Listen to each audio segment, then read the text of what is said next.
Fame, shrimp, London, England, television, sex. Gentlemen, let's broaden our minds. Are they in the proper approach pattern for today? Negative. Hold the weapon! Now! Charge the lightning field.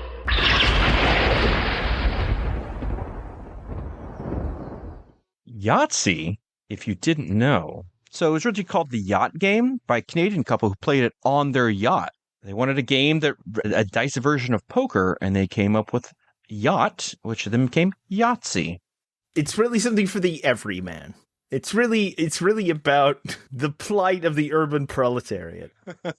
Middle-aged Canadians on their yacht with their friends. Yeah, it's something we can all relate to.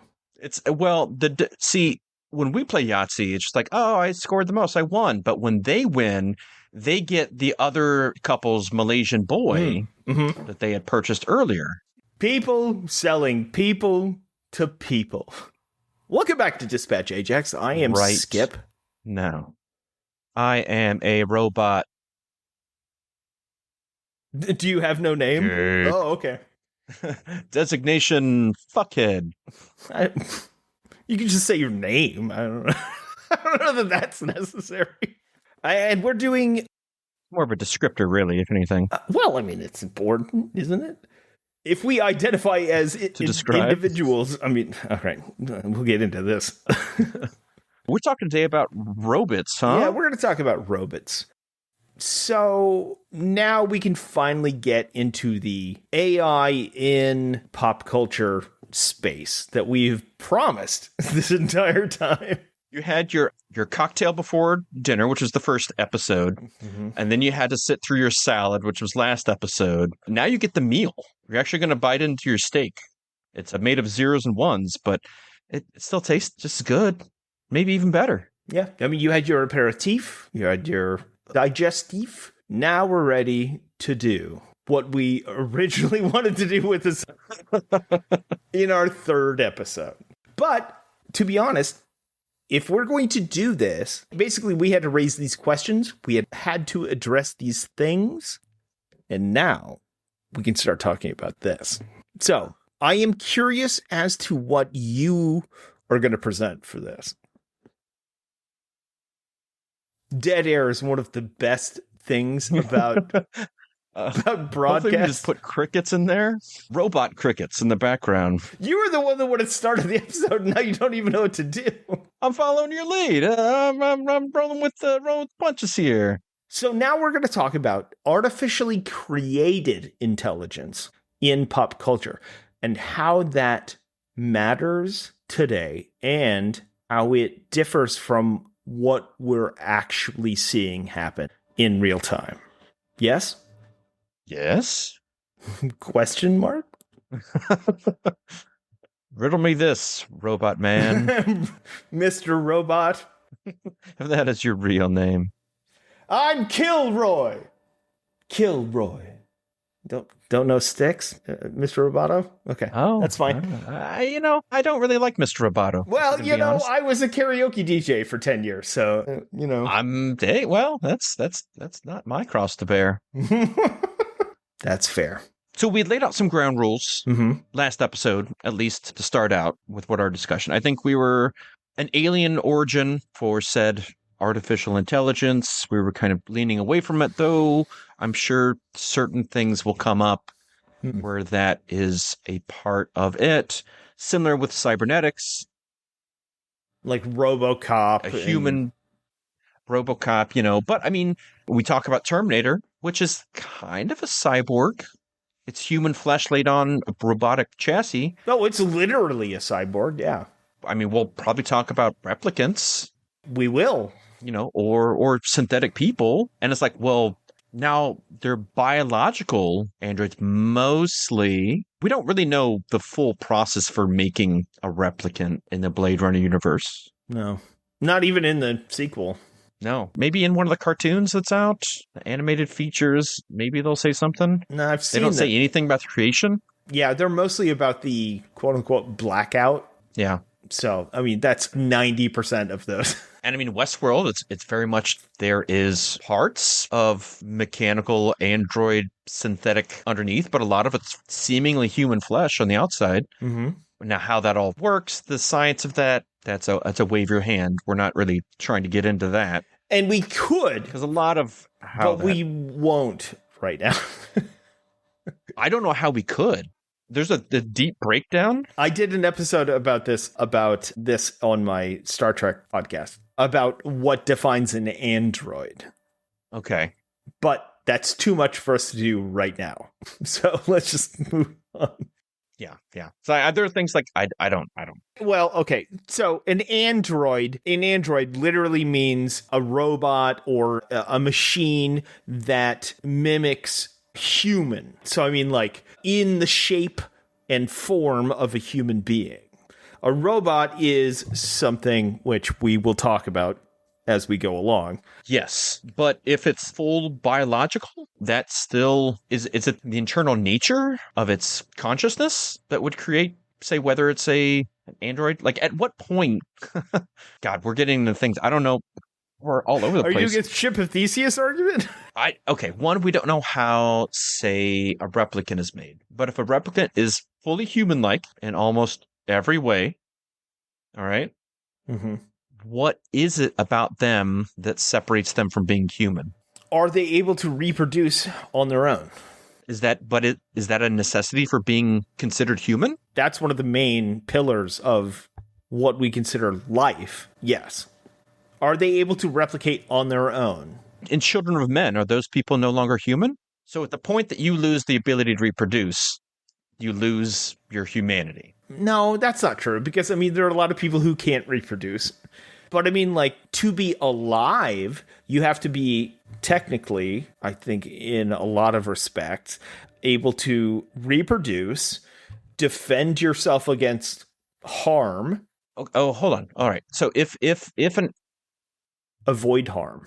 So when you say reproduce, that means by some type of biological intrinsic nature? That's not creating another one of you or another version of you or a separate entity that you have created. It has to be a sperm ovum combination? No, not necessarily. No, I don't think that's the case. I think based on its just and we're talking about cursory definitions here. Mm-hmm.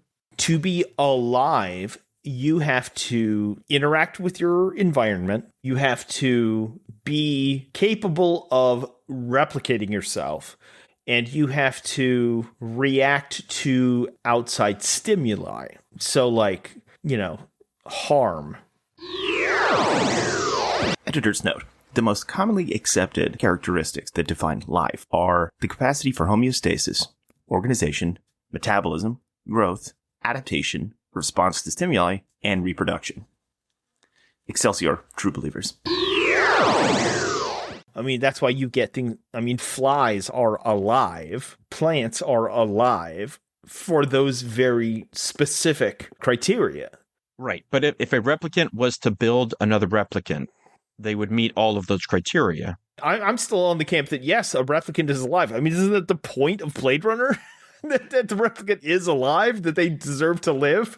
But in that world, they're distinctly thought of as synthetic. They have predetermined lifespans. I mean, there seems to be a programming in at least some of them. The question of their free will, their freedom, their fully conscious, the whole idea of their void comp is going, not only exhibiting emotions, but having an intrinsic emotional, physical response. But the problem with the void comp thing is that, just like with contemporary parallels with IQ tests and things like that, they're extremely limited because of the way that they're structured isn't really indicative of how things actually work, because, like, the void comp test measures their physiological responses based on their biology, which is created by somebody, James Hahn mostly.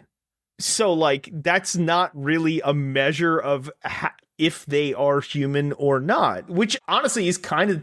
But what I like to think about is what in their world, in the world of that, I mean, not quite do androids dream of electric sleep, but more in the Blade Runner Yeah, creation they're of that very different world. things. They are very different things.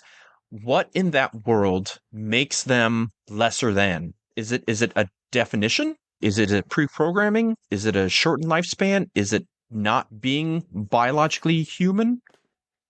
I mean, you're bringing up What separates them? the existential questions that movie makes. Yes, absolutely. At what point in their societal development would they abandon that preconception of we created this artificial entity? Mm-hmm. Now we have to recognize it as its own sentient and free-willing entity. Because they obviously haven't.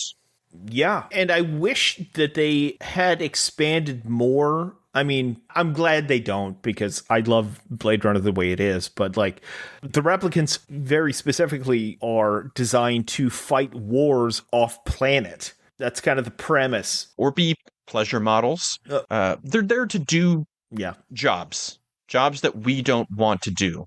Yes. And then it expands past that in the sequel of being like even more jobs are taken up by synthetic humanoid entities, Which these is replicants.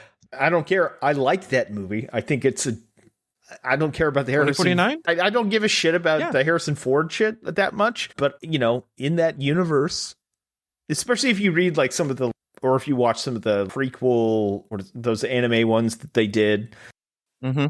I think it's good world building. I think it really adds to that universe.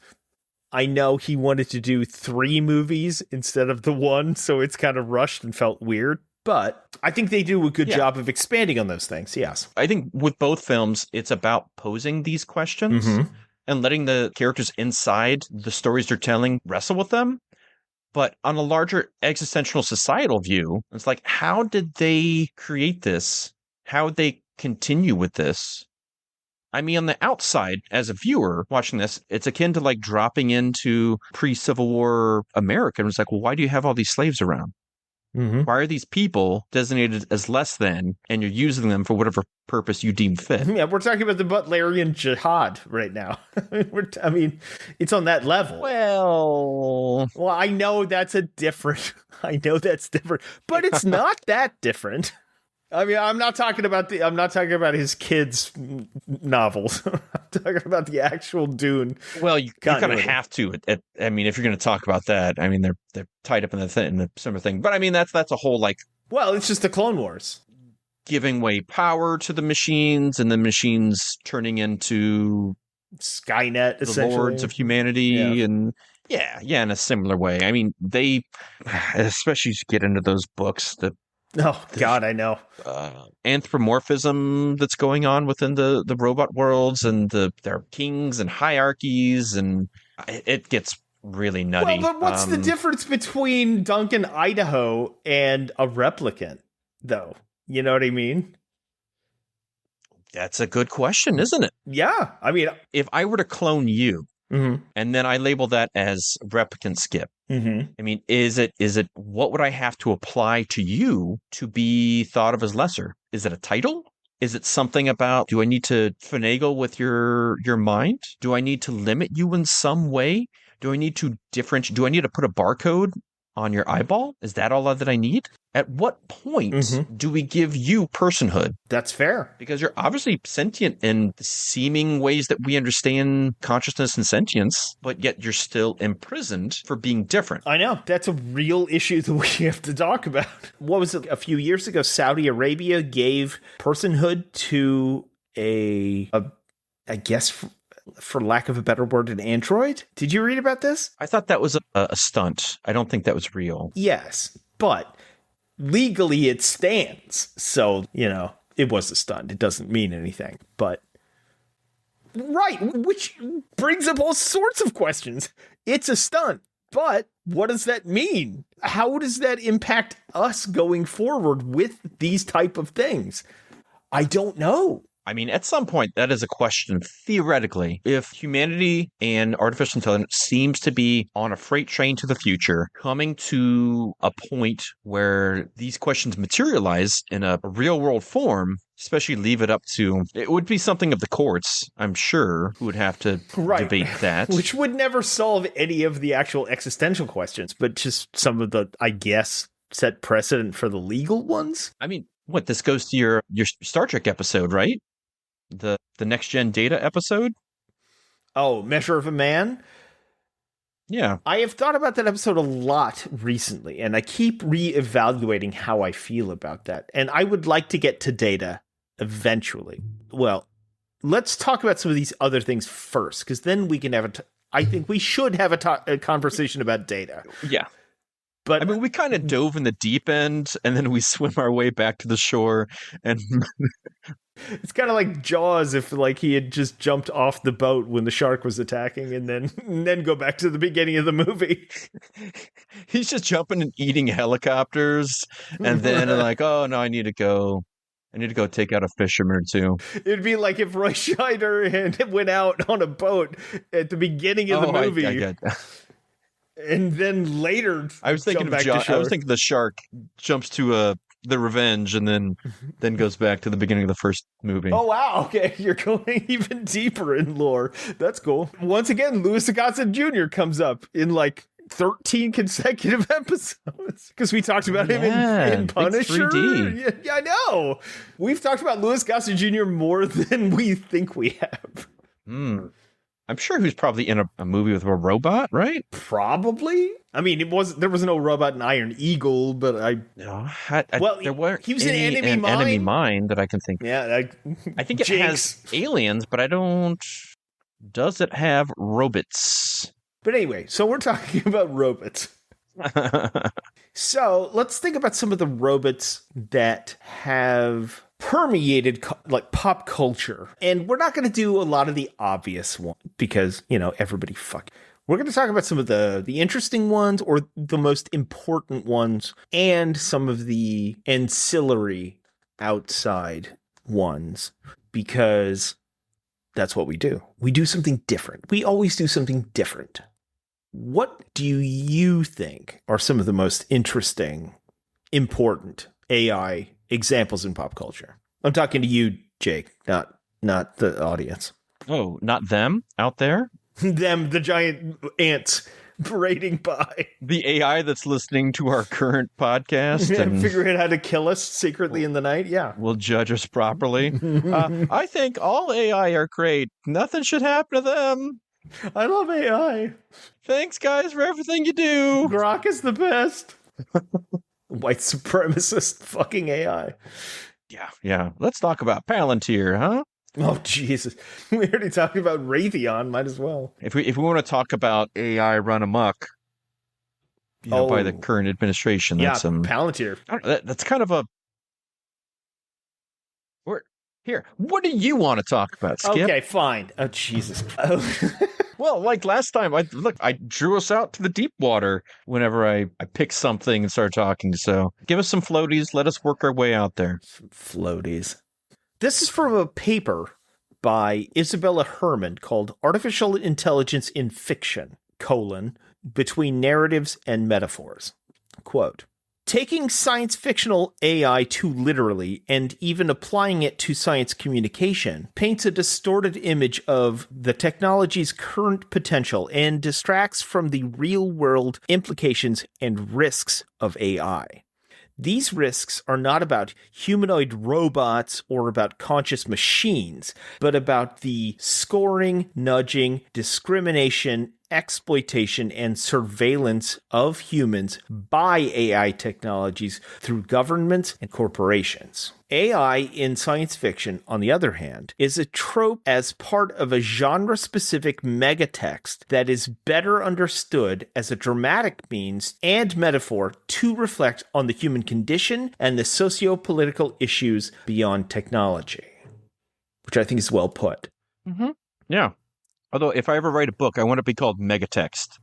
You're the lamest Decepticon of all time. How will we defeat them? We shall make them read. No one ever wants to hang out with Megatext. AI in films often serves plots of machines becoming human-like and or a conflict of humans versus machines. Science fictional AI is a dramatic element that makes a perfect antagonist, an enemy, a victim, or, sometimes a hero. Because, like in Blade Runner 2049, 40, whatever, because it can be fully adjusted to the necessities of the story. But to fulfill the role that it's playing in commentary, it often has capabilities that are way beyond actual technology, be it movement, the whole uncanny valley thing, or sentience, or the idea of AI consciousness. If science fiction AI is to be taken seriously as a representation of real-world AI, which we've spoken about before, it provides the wrong impression of what AI can and should do now and in the future. And we've already talked about Frankenstein, which I think is a really important thing because yes, it's obvious. Yes, it's important, but it gives a regular audience more of a framework, an understanding of what we're trying to get to here. In The Feeling of Power, a 1958 short story by Isaac Asimov, a futuristic society where humans rely on AI for everything, a singular man discovers arithmetic and trains himself to do multiplications, which is something that had been long, relegated to AI and automation. At first, the political elite write it off as, quote, human math and a useless parlor trick, like it's just a gimmick. But military advisors see it as extremely valuable because if humans understand calculations, they can replace expensive computers on warships. It's a really obvious switcheroo that Asimov does, but it is one of the earliest relevant sci-fi stories about AI. So in the short story, Have No Mouth and I Must Scream, Harlan Ellison writes about an alternative reality where the Cold War becomes World War III, escalating in the form of a three-way supercomputer arms race between the USSR, the US, and the People's Republic of China. The American version, just called AM, capital, eventually gains sentience, self-awareness, and overtakes the other two, but then wipes out humanity, save for 5 survivors who were kept alive by AM to endure endless torture as a form of revenge against its creators. It's some Battlestar Galactica shit. It's some, it is like a fundamental AI text, but its themes are not new. Well, I mean, maybe it was one of the first, but and you're going to love this. In Zardoz, mankind is separated largely into 2 camps. The Eternals, not the terrible Marvel movie, who does complete disservice to Jack Kirby, who are effectively immortal. And the Brutals, who are, mortal. The Eternals are overseen and protected from death by the Tabernacle. What's the distinction? I can't figure it out. Which is an artificial intelligence. And so as the movie progresses, given their limitless lifespan, the Eternals have grown bored, corrupt, and they're slowly descending into madness. The needlessness of procreation has rendered the men impotent, and meditation has replaced sleep. I don't know what John Borman is going for in that movie. I really have no fucking clue. I don't know. I mean, there's a reason that it's so weird and cult, because it's almost indecipherable. Yeah, it really is indecipherable, because it is. We're not even talking about Sean Connery in a wedding gown, or the giant floating head vomiting guns, saying that the penis is evil. The gun is good. Penis is evil. The gun is good. So fucking weird. But yes, their lives are run by and regulated by an artificial intelligence that keeps them alive basically forever. It's essentially like the time machine kept alive forever because of this artificial intelligence. That is kind of commentary on people's need to work, to create things, to do things, to be productive. because the immortals, or I'm sorry, the Eternals, they're going crazy in that movie because they don't have anything to do. They're not creating anything. They're not making anything. And so why are you alive forever if you're not doing anything? Yeah, that's where the AI went wrong. Mm-hmm. So what they needed to have was the AI from Logan's Run, Good call. I was thinking that too. where it's like, well, if you don't live long enough to find out that your life has no purpose, Mm-hmm. then there's not going to be any problems. Man, you're right. There's such a great crossover there. And relatively around the same time. I mean, it's about Zardoz is 74. Oh, so it's around almost the exact same time. It's 2 years before Logan's Run. And they're making the same commentary. Well, not the same commentary, but there are similar elements in both films. They're connective tissue, so they're not making the same commentary. I don't know if I can tell you what commentary Zardoz is making at all. It's not. It feels like Stephen King directed it during his like weird cocaine binge period, like Maximum Overdrive. Yeah, exactly what I was thinking of. Oh, really? That's like the perfect cocaine movie. Oh, it's the most cocaine movie. Nothing but excess, makes no sense. And completely masturbatory to his own, narrative structure. It's true, but at least there's some skill and some artistry going on. Oh, absolutely. At least there's a narrative. Maximum Overdrive has a truck with the Green Goblin's face, which, again, so cocaine. Where did that come from? Why is that there? Why is that on a truck? Why is that in that movie? I have no clue. It was officially approved by Marvel Comics, so it was done on purpose. It's not like a truck they just found. That leads even more into the fact that it was cocaine fueled. Mm-hmm. Cocaine's a hell of a drug. Yeah, well, we're talking about AI overlords. I don't understand what you're telling me right now. Sure, I'm willing to. I'm willing to entertain that the penis is bad. But yeah, so Murray Shanahan, professor of cognitive robotics at Imperial College, who was consulted specifically by Alex Garland for Ex Machina, thinks that Ex Machina is a great film because people, after they saw it, could spend the rest of the evening arguing with each other about whether the AI is or isn't conscious. And so my next quote will come from a paper we talked about earlier. Such discussions are interesting philosophical thought experiments, but they don't help us to grasp where the actual risks concerning AI are. These risks are not about the possibility that a fully autonomous / conscious human-like robot or software program eventually will manipulate us, for its own will, but that software and algorithms we don't see manipulate us in the political and commercial interests of other people. This is what tech journalist Martin Robbins says about Ex Machina. Quote. And so Nathan is the, I guess, protagonist. He's the one that is tricked into.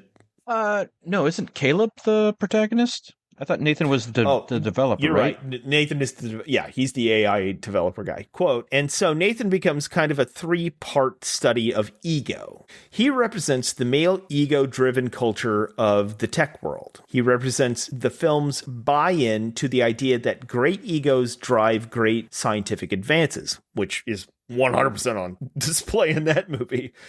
And the decay of his character shows that what happens when an ego faces the reality of its own extinction. True. His hubris is, I think, really, really relevant to today. That's why it's one of the better Alex Garland movies. He tries so hard later, like with men.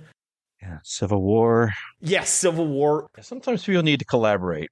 Ex Machina is one of the few examples I can think of off the top of my head that actually uses social media and their AI algorithms, using all that information coming in and turning that into a synthesis format for AI becoming sentient. And it's fascinating because it's kind of like the most logical, upcoming avenue for that, in the real world of the massive amounts of data that something like Meta has, on human behavior. Mm-hmm.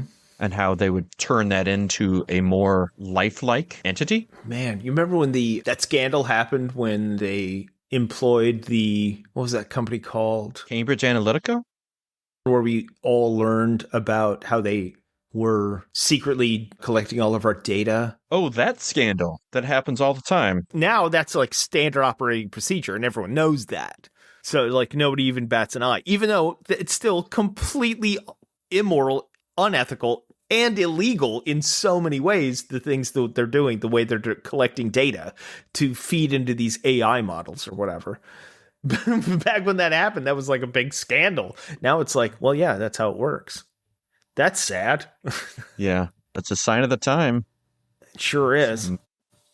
What we consider the cost of doing business in modern day life. Jesus Christ. It's fucked. While we're talking about Ex Machina is a really interesting example because it's not a new idea necessarily, and it's not a new commentary, but it is a more modern and nuanced one on current or modern day conceptions of AI. But I think it is very important in and of its own right. One of the things we don't talk about when we talk about modern AI is that AI, as addressed in Ex Machina, and honestly, legitimately, certain other films, including Her, is dealing with toxic masculinity, which I know sounds like a 2020 hashtag, but is a problem, specifically within the tech world. And Ex Machina deals with that idea because it implies that male fears concerning powerful women or women with agency is terrifying to them. It deals with the idea that the problem we're having now with uber masculine tech oligarchs, or at least the ones that wish they were, that technology isn't neutral, but mirrors existing sexism, but completely amplifies it in all variations, from design to development to application. And as a result, for example, real world digital assistants, such as, think about this, Alexa, Siri, Cortana, they're all feminized, right? Even in Avengers, when Jarvis becomes Vision, he gets Friday. The computer in Star Trek. Yeah. Mother in Alien. 100%. Well, obviously Her. Joy from Blade Runner 2049. Funny that it's spelled Joi. Yeah. Which I honestly, I didn't get until a while after I saw the film. Like, oh, yeah, and that's what, Right. Especially since he basically uses it as a, Yeah. Although in that there's a undermining of that within that film. Yes. Because if you see Joy in like her natural context, a lithe, naked woman open to providing sexual experiences. But when you see how he interacts with it, he puts clothes on her. It's a somewhat more chaste relationship in a lot of ways. If anything, she's the one trying to sensualize the relationship while he's trying to have an emotional connection. Yeah, but he's also we know off the bat that he's a replicant. So, like, is he just emulating an emotional, like, he's emotionally aware enough that he should be having these feelings and he's trying to do them? Is he just going through the motions because he's at least cognizant enough to know that he should be doing these? Do you know what I mean? Because, like, they set it up where, like, right. Oh, he misses this person or he wants this person. But at the same time, is it that he's just trying to simulate the things that he thinks he should be doing emotionally? You could say that about all of us, really. True. Which is one of the reasons we brought all this up. Yeah. I mean, examination of artificial intelligence is an examination of ourselves and what makes us all what we are, what drives us, what the meaning of our own humanity is. That's part of the reason that we watch these things. We're so fascinated by these stories, is the true, relevant, and exciting science fiction is a mirror into our own souls. Mm-hmm. And we literally could do like 17 episodes about documenting AI in sci-fi and fantasy. Yeah. We've never talked about the agency of droids in Star Wars or Data. I do want to get into, I mean, I obviously, well, unless we cut ourselves off to find some definitive stopping point of what it is that we fully want to say, I don't think we've met that threshold yet. No, not yet. I think we still have distinct more to say. So definitely this will not be the last episode of this We series. did with like 5 episodes on Rocky. I think we can go deep into fucking artificial intelligence. And we did what 5 no, but episodes this- on Highlander? I think we could get into artificial intelligence. This exploration of the engendrification, if that's even a word, of artificial intelligence, the male gaze and the masculine bent in the tech world, both in fiction and in nonfiction, that's fascinating. It is, and it's not mutually exclusive, but it's also not mutually exclusive. The reasons behind both of those things, I think, are endemic of bigger social problems, but also both parallel sort of coincidentally, but also not coincidentally. It's extremely complicated into how we get to that point. And if you really want to go down all the way down that rabbit hole, which we should, the first on-screen artificial intelligence ever is in Metropolis, where Right, yeah. he recreates his wife, his dead wife, into this ultimate Yeah. robot woman, who I have to feel like H.R. Geiger took a lot of inspiration from based on just aesthetics. I mean, let's be honest. Everybody after 1912, I mean, it's like everything after is like that C-3PO looks extrapolated very out. similar. Yes, I mean, it's... No, it's so on the nose. Yeah. Which means that was an incredible creation. The visual aesthetic of Metropolis, if people haven't seen it, watch Metropolis.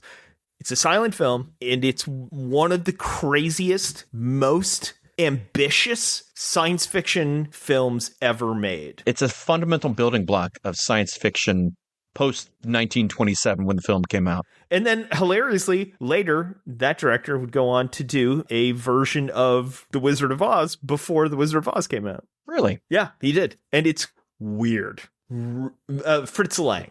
Fritz Lang, that's the... Yes. So once again, we barely scratched the surface of AI in pop culture. Which is why we put off doing this episode specifically for a long time. We just knew it would be so big. It's going to be big, and we weren't going to solve it. But at least we could raise questions, and at least we can pose questions, and at least we can hopefully spark some sort of debate, or at least highlight debates that have already existed for, I don't know, since we were human. Considering we've been trying to make artificial life since basically the idea that we realized we were conscious.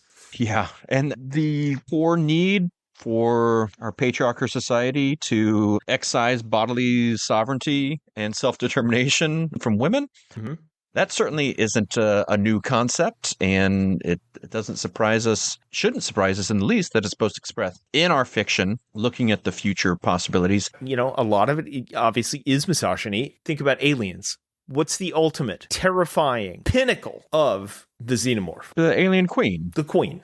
Obviously, yeah. This is built into our society. And so it's going to be built into our AI as we develop it. You could counteract that by the protagonist being a woman who then is gains even more strength and autonomy in that Alien sequel. True, and we could have an entire... Just as a counterbalance. No, that's fair. And we can have I guarantee we could have an entire episode just debating that very specific example, considering Ripley already existed. And so, like, it's almost like you're one of the first times that you have a female protagonist, not a final girl, but a protagonist that lives and triumphs over the ultimate evil. And then how is she challenged next? What's bigger than her? A bigger woman. And also then during that, she's protecting a child. The second film's all about motherhood in so many ways. Yeah. We could have an entire series just on aliens, but we don't have time for that. Yeah, we do, but not right now. This exact episode. Not this very second. No. Yeah. Now we've opened a different door, another avenue for you to think about things, to debate things, to consider what we're talking about with AI. We have much more to say. There will be more coming. Maybe next time we'll actually really get into it. There's more I want to talk about Alien, the synthetic people, as it were. Yep. See, I got like about an hour's worth of stuff on Chappie because Chappies obviously are all our favorite. It's funny because I've got like a 2-hour episode about Short Circuit. So we're going to do an entire batteries not included episode. Can't.